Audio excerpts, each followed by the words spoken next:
I read how many books in June?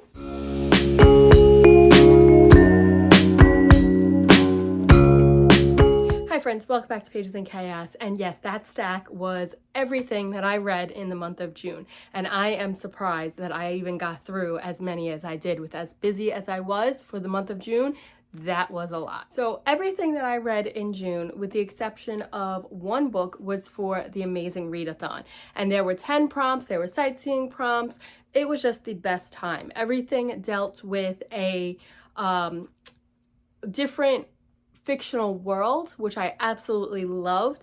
And the shirt says the worlds are waiting. And this was just such a fun readathon that was hosted by Bree at Four Paws in a Book. I absolutely loved participating this year, but I loved even more that I was a Pathfinder. I wasn't part of a competitive team because this was my first time ever joining, and I was able to not feel the pressure of having to earn the points and things like that, and I just enjoyed myself for the first time. So everything that I read here was for that readathon, and I just had the best time. So first up was a book that I read that actually wasn't for the amazing readathon. This was my June pick by Sarah at Sarah's Nightstand, and I absolutely loved The House on the Cerulean Sea. I gave this 5 stars. This was just so cozy, so endearing. I absolutely loved everything about this. So Linus is a caseworker whose job it is to go check up on and protect children in these orphanages, and he gets a very important mission to go check up on this orphanage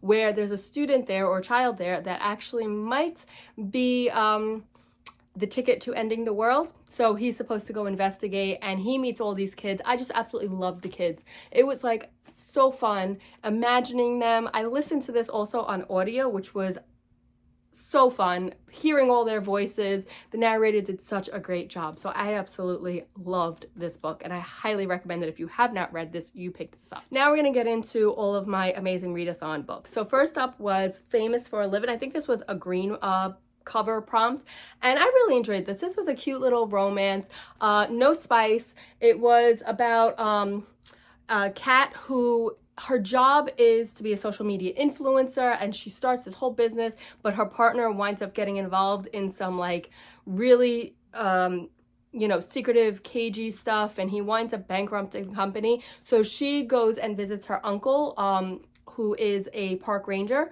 and basically she's going to use her skills to help save the funding for this park. And she just has all of these things to learn about what it's like living not from behind a camera, which I absolutely loved. And she just takes part in things like the polar bear plunge and all these things that she wouldn't normally do. And then she meets Zaya, I forget exactly how you say his name, but anyway, this was just so cute and so fun. Next up, this was actually a sightseeing prompt, and Tangerine was a book that I bought when I visited Strand with Krista back in April, and she recommended this me, or more, she's like, here you go, you have to read this one, and I picked this one up, and I really enjoyed this. This was very fast-paced. It was predictable, but you know what? I definitely enjoyed it, and I recommend this. I believe I gave this like 4 stars. Next up was the Thursday Murder Club, and I actually read this one for the prompt of a violent word in the title, but this also was the Comfy Cozy Book Club pick for June as well. I was like back and forth with this one. I think I landed on like 3 stars. It was cute. I liked some of the characters. It's about these 4 people who live in a retirement home, and they love to solve murders, but it was just so much going on. Very confusing, too many characters.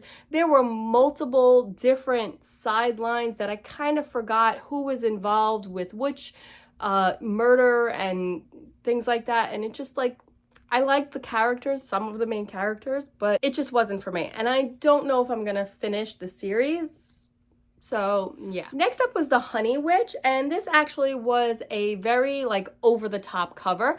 I really liked this. This was such an adorable read. I think I gave this 4 stars. This is a cozy fantasy about Marigold, who learns that she's a honey witch, and she has this curse on her. It is the curse of the honey witches in her family, where she can either be a honey witch or she can give that up to have love and have a family. And she has to navigate that choice. Her grandmother, when she is revealed to be a honey witch, helps train her and to take over as the new honey witch. Then she meets Lottie, who is this like skeptic right? Like, she does not believe in magic and things like that. And I just loved where the storyline went. Like, it was a little predictable. Like, you know, you catch on pretty quick what the dynamic is between these two, but I just absolutely love this. I loved that it was just such a sweet, cozy, but like not high stakes fantasy or a high stakes, you know, situation. And yeah, so by the end, Lottie and Marigold have figured out their lives, and I'm just, you know, not gonna really spoil it, but I definitely recommend this. The Starling House. I really enjoyed this one as well. I had a pretty good month. There were only a few of them that I really didn't enjoy, and the Starling House was one that I actually enjoyed. It was a fairly quick read, and this was for the prompt either like a wintry setting or a chilling setting, and this is about a haunted house. I mean, that cover to me says like chilling and creepy. So this was just like really great. So this was about Opal, who comes across this very old house that has a legend. Okay, it's a haunted house, and it belonged to the best-selling author E. Starling. And she meets the current caretaker of the house, and she finds out all of these things about the house, whether or not it's actually haunted. I mean, I just absolutely love this. I love the like magic elements behind this, and this was just a really fun book. Next up was The Crescent Moon Tea Room, and this fit the prompt of godly or celestial words in the title, and this was adorable. I gave this 3.5 stars. So it's about these 3 triplets who are witches, and they run this magical tea room, and there is this prophecy that they come across about their family, and whether or not this curse that is actually their family curse is something that they can fight or fulfill, and whether or not if they fulfill it, it's actually a curse or if it's going to be a good thing. It was fun. It was a cute read. I don't think I would like pick this up again if I actually saw this. Like, maybe I would get it from the library. I definitely enjoyed it as a cozy fantasy, not high stakes really. There were some parts that were a little bit slower than others, but overall it was an enjoyable read. Next up was The Gate to Kagoshima. This was for the prompt of a book with low ratings, but you still think you would enjoy. And this had low ratings. It was below a 3.5 average. I think it was more like a 3.2 something average. And I really thought I was going to enjoy this. This was a suggestion by Barnes & Noble. It was like one of their monthly picks on display back in February. And it just like had all of the elements to make a great story. It was basically Outlander, but in Japan. And that was part of the problem. I felt like I was reading a lot of the same things that I never read Outlander, but the whole like first season I felt was like what this book was, but it was just taking place in Japan. There were elements of this book that I enjoyed, but then there were elements that were just like so slow that I forgot what was going on. I did like the ending. There were a couple of twists in here that I thought were pretty cool, but overall this was not a successful read for me. I think I landed on a 2.5 with this. It did not live up to the hype that Barnes & Noble made it out to be, unfortunately. But it is a beautiful cover. So this might just go in my unhaul pile. Next up was a book that fit romance, and this was Passion Project. And I really enjoyed this book. This was a fun read.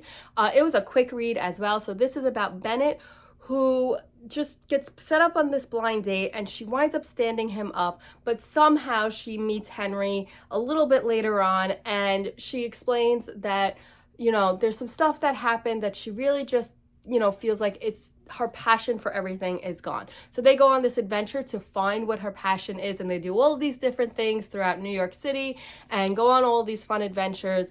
I really enjoyed this one. This was such a fun, quick romance. Next book was a big city or taking place in a big city, and for that I read Ember in the Ashes. This was also part of a book club buddy read with Krista and Sarah, and I gave this 5 stars.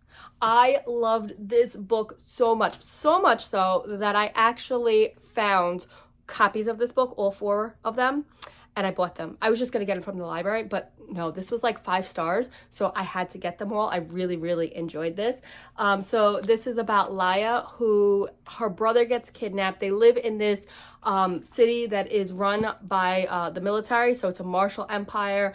There's so many different layers to this book. Like, I cannot recommend this book enough.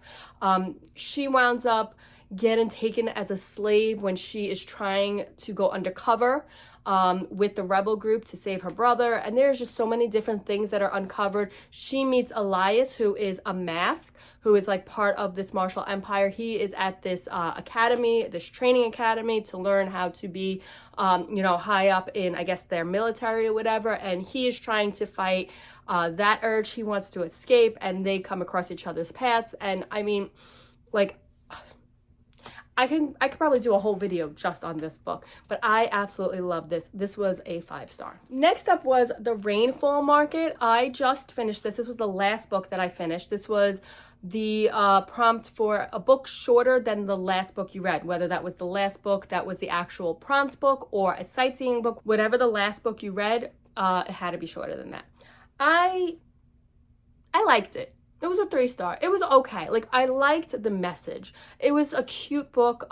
There were a couple of things in here that I was just like a little cringe about. Like, there's a trigger warning on Storygraph that there's some, animal abuse. So I really didn't like that. But in the end, it turned out okay. So for anybody that does not read things where the animal, dies, that does not happen here. I will give you that spoiler. But it was okay. I gave this 3 stars. I enjoyed it. I didn't love it. I felt like some of the stuff was a little juvenile. Like, I can understand the reviews where they said it definitely should not be marketed as an adult cozy fantasy. It definitely feels very more like YA. I would say even like lower YA, upper middle grade, which isn't a bad thing. And I went into it with that mindset, knowing what all the reviews said. And I really enjoyed like the end of the story, like why she went through all this and what she came away with. I think her name was Saren. I don't remember if I'm saying that right, but basically she gets a chance to go to this rainfall market where everybody who gets a ticket can get a chance to see what their life would be like if they change things about it. And then once they get to the end, they have to figure out if that's what their life is going to be or if they're going to go back. And so she has to collect all of these orbs, and each orb contains a different version of what she thinks her life is going to be, what she wants it to be. And I just really enjoyed that. Like I said, it was a 3-star for me. It was enjoyable. I wouldn't say it was my favorite though. And the last book that I read was Killer Kung Pao. This fit the prompt of a cozy because it is a cozy mystery. And I gave this 3 stars. So this is still following Lana Lee. This time she witnesses a car accident, and then later on, one of the people that was in the car accident winds up being the victim at a hair salon. And she is there when that happens as well. So now she is involved in this whole situation, but of course she takes it a step further and tries to figure out what happened and how all these people are connected. I gave this 3 stars. I enjoyed it a little bit better than other books in the series.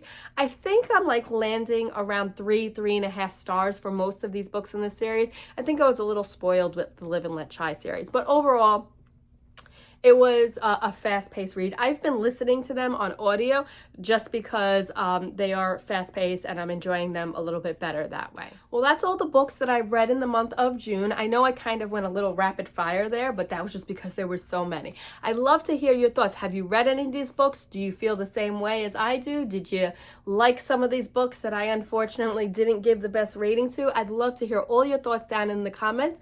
And if any of these intrigue you and you want to pick them up, I'd love to hear that as well. And if you just want to let me know that you were here, but you're not in the mood to actually comment, then leave me a world emoji down in the comments, because I went all over the fictional world during this readathon. Well, that's all I have for now. Bye.